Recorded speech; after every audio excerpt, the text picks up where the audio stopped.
एक समय की बात है। भारत के एक छोटे से गांव में एक लड़की रहती थी जिसका नाम रानी था। रानी बहुत ही जिज्ञासु और साहसी लड़की थी। उसे किताबें पढ़ने का बहुत शौक था और वह हमेशा नई कहानियों की खोज में रहती थी।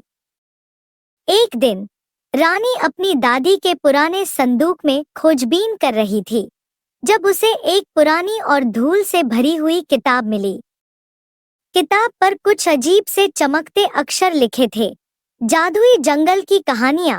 रानी ने उत्सुकता से किताब खोली और पढ़ना शुरू किया।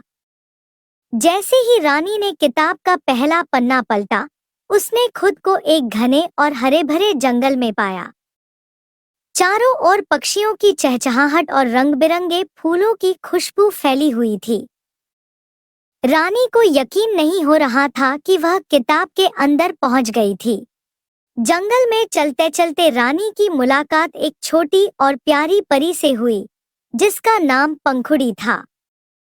पंखुड़ी ने रानी का स्वागत किया और बताया कि यह जंगल जादुई है, जहां हर चीज में जादू होता है। पंखुड़ी ने रानी को जंगल की रानी मयूरी परी से मिलने के लिए कहा, जो उन्हें और जादू के बारे में बताएगी। रानी और पंखुड़ी जंगल के गहरे हिस्से में पहुंचे, जहां एक सुंदर महल था। महल के अंदर मयूरी परी अपने सुनहरे पंख फैलाए बैठी थी।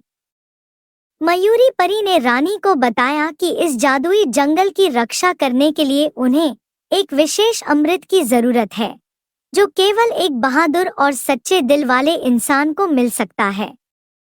रानी ने साहसपूर्वक अमृत की खोज करने की ठानी।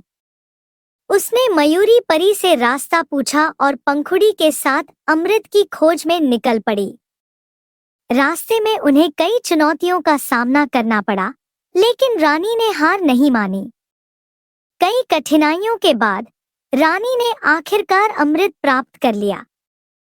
वह और पंखुड़ी खुशी खुशी महल वापस लौटे।